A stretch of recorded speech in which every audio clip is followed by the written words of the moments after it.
Week 4, ladies and gentlemen, it is that time. Let's get these picks in. Week 4, last week we had some hits, we had some misses. Let me sum it up. I called Jacksonville beating LA, didn't I? Yep, I called it. I'm telling you. The score wasn't right, but shoot, they won the game. Next week I'll start including the wins and losses, the results. Well, obviously when you bet the scores of the game, even though the scores don't go right, if you team you pick to win one, you check off like you're 1 for 1. So, yeah, let's see how this week plays out. But stay tuned on that going forward. All right, let's get this started. On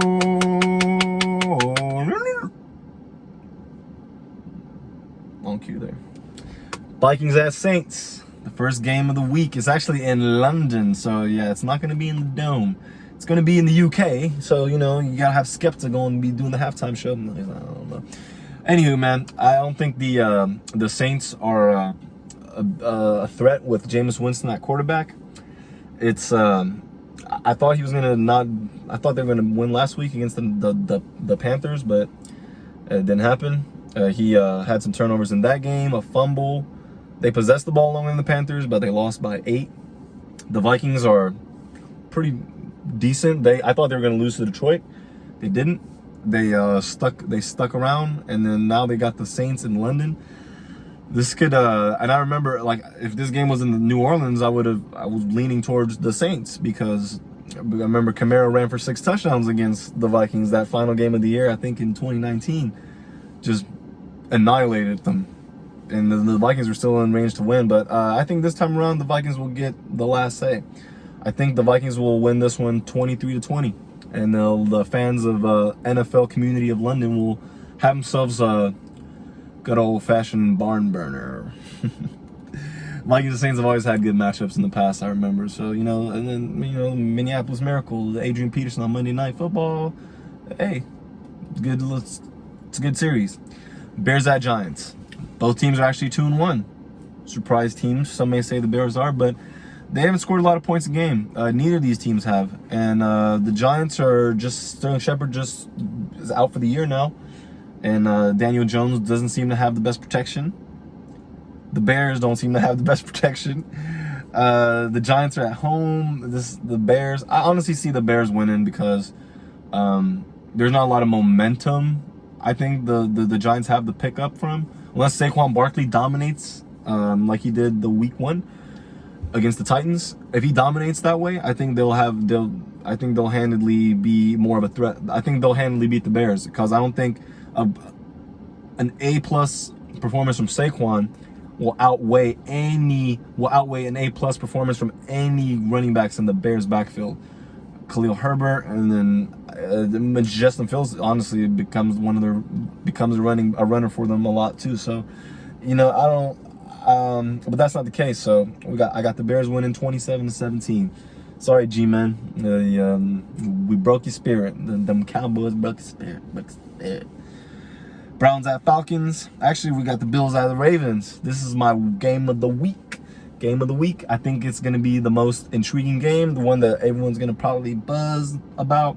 But it's an early slot game. It's going to go on while all the other ones are. So I don't think it's going to be the last 1 p.m. Eastern time game to finish, but definitely going to be the top 3 most exciting, thrilling game.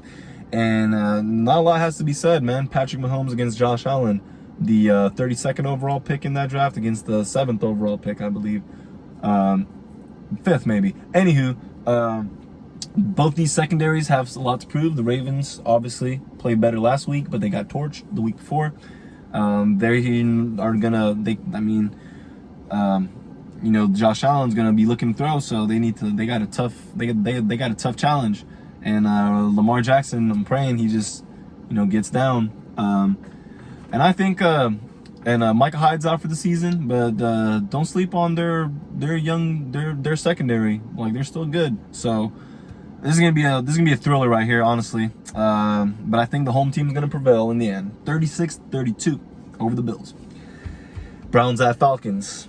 This is a good matchup right here, because we have the Browns starter Jacoby Brissett, and then the Falcons with Marcus Mariota. I predicted the Falcons to lose to the Seahawks, but I'm not surprised they won. They're at home now. I think they're a very good team.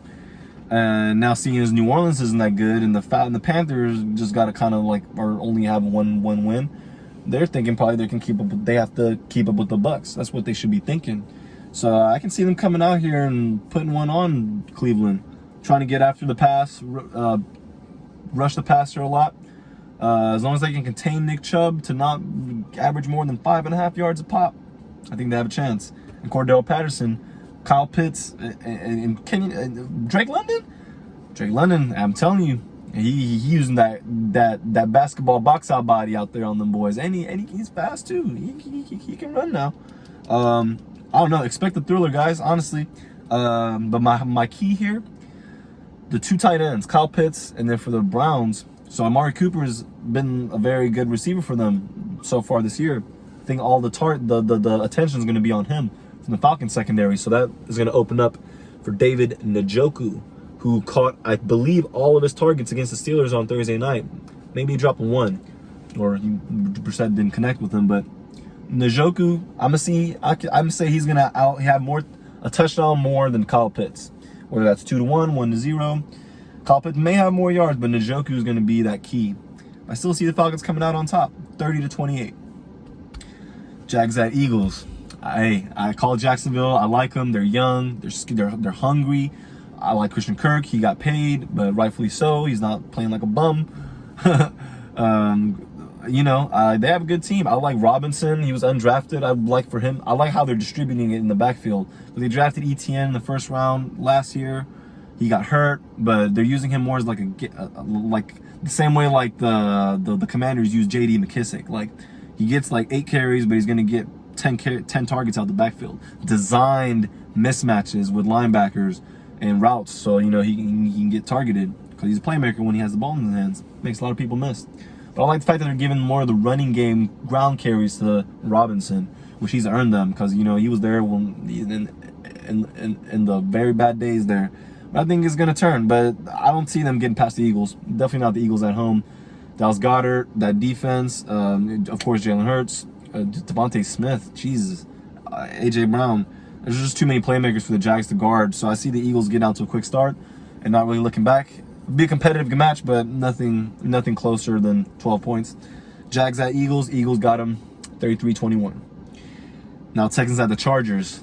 Texans beat the Chargers on an upset last year when I think week 16 the Chargers lost very unexpectedly and Davis Mills balled out. So this game is in Houston, but I think the Chargers, after that loss to the Jaguars, they're gonna having to come in together, and they're gonna come out here and say we're not going lightly on Houston, because I think Houston can be exciting sometimes, but then again it's like, I don't know. I don't want to talk too much on them. I haven't watched them play yet, but I'll say the Texans will lose. I think the Chargers win 37-21. The only reason I'm going that high with the score is because the Chargers pass a lot, so and the Texans do give up a lot of yards, so I think that's going to lead to the Chargers scoring points. Texans will score some points too, but they will still be on the losing end here. Got the Jets at the Steelers. I think this one to be very low scoring. Very low scoring. The Steelers haven't won a game since TJ Watt. Since they had TJ Watt, because when they upset the Bengals, you could say they did. They had him, and they haven't had him since. And they lost last Thursday night pretty handedly to the Browns. They would move the ball, but I don't think Trubisky's the answer. So I got the Jets at Steelers. I got the Steelers winning 13-10. But I don't see that bettering Mitchell Trubisky's status as the starting quarterback. I think they're going to still their team is going to lean towards looking at for that rookie to play here soon, because a 13-10 win is a greedy Steelers style kind of win, but offensively that's not what you want to see. Like, you want to see them actually do something. Najee Harris definitely deserves. What I'm saying, he could get 100. He should get 100 soon. He needs to get 100 yards. And then their receivers. Pickens seemed frustrated after the game, or like when he was getting targeted in the late stretch against the Steelers. He's gonna have to mature up. He's probably gonna want Pickett in there, more aggressive, throw him the ball. I don't know if he's unsatisfied with Trubisky, but anywho, that's for Steelers fans. Them steal, whatever. So 13-10 is what I see, and they're coming out with a win. Now, move us on to the Seahawks at the Lions. Lions have given up a lot of points. They're young, they're exciting. Amon-Ra St. Brown is actually inactive this game. So, in the Seahawks, I think they need to feed Rashad Penny. I think they're gonna feed the ball to him on the road, and they had a chance against the Falcons, and I think they kind of shot themselves in the foot. I see Metcalf scoring 2 touchdowns, and I see the Seahawks coming on top here. Coming on top, 34-31. Very, very. I got a high scoring, but you never know what to expect with Detroit. It might be a 31-10 game, and then Detroit scores 21 unanswered and comes up short. I've seen them lose like that a lot, so that could happen. And then we get to Titans at the Colts. This, I think, is going to be the most penalized game of this week, because it's 2 teams that are 1-2, and they both are in the same division. I think the Colts are trying to get on a roll here behind Jonathan Taylor, and I think the Titans are trying to do the same with Derrick Henry, because I don't think either quarterbacks are effective when their running games are ineffective and ineffectively not working as well as they want. For their schemes are not the best, so I don't see Tannehill and Matt Ryan going in, blow for blow in a shoot 'em up style West Coast offense game. But the thing is, both teams are going to try to implement their running game, so I see it being low scoring, a lot of flags, maybe some fights, scuffles, personal fouls. I can see that happening in this game. So, and nothing different from the next game too. So, but I see the Colts right here taking care of business. I like Mike Vrabel, but I don't have no faith in the Titans. I like Henry, but he's not. He hasn't really been flashing like he did before his injury last year. So, I got the Colts winning 24-23.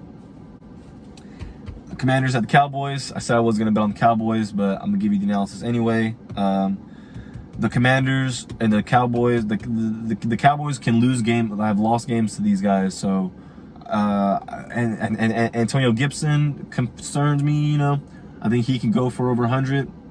He has, I think, gone for 100 over the Cowboys almost every game in his career. So I want us to shut him down and hold on to the lead, because I think we'll be in the lead in this game. I see our offense playing better than it did the first 3 weeks and scoring over 25 points minimum against the Commanders, who do have a good front, but I don't think their overall defense is gonna handle the Cowboys scheme this week. Cowboys 27, Commanders 20. Cards at the Panthers. 1-2 versus 1-2. Another one of these games.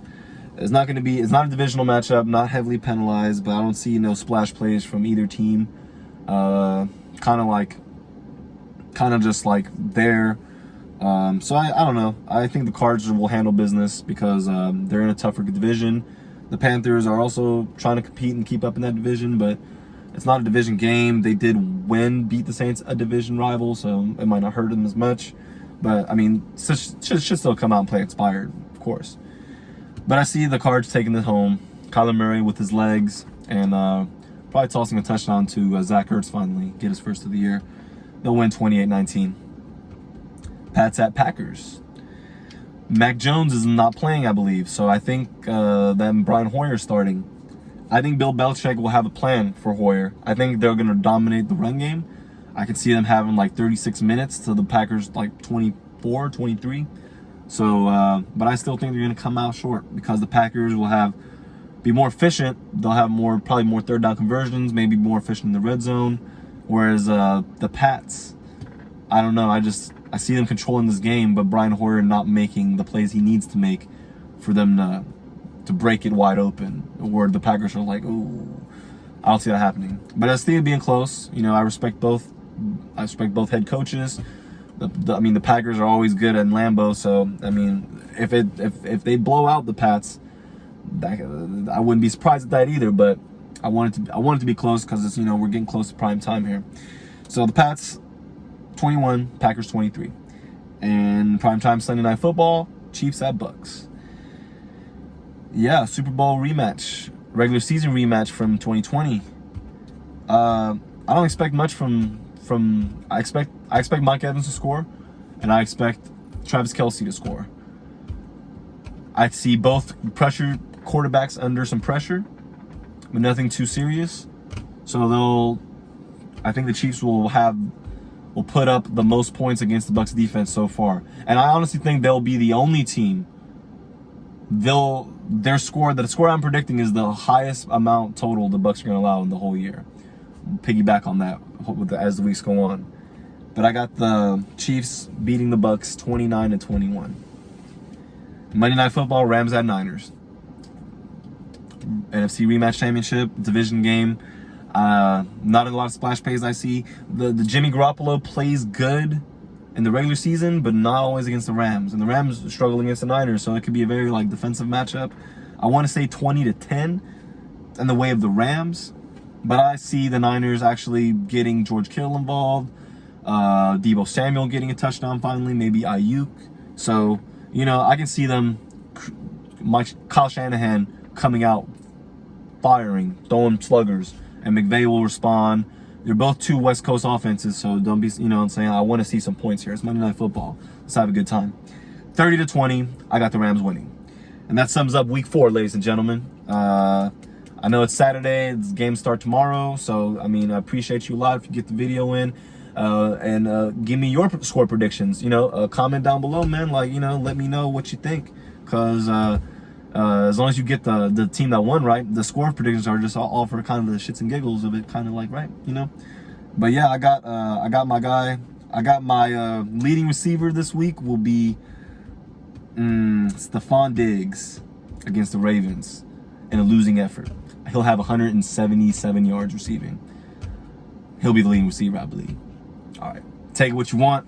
Thanks for watching. Like, subscribe, and enjoy week 4. I'll see you guys next week. Hasaneda the Creator. Outro. Outro mine. Roll.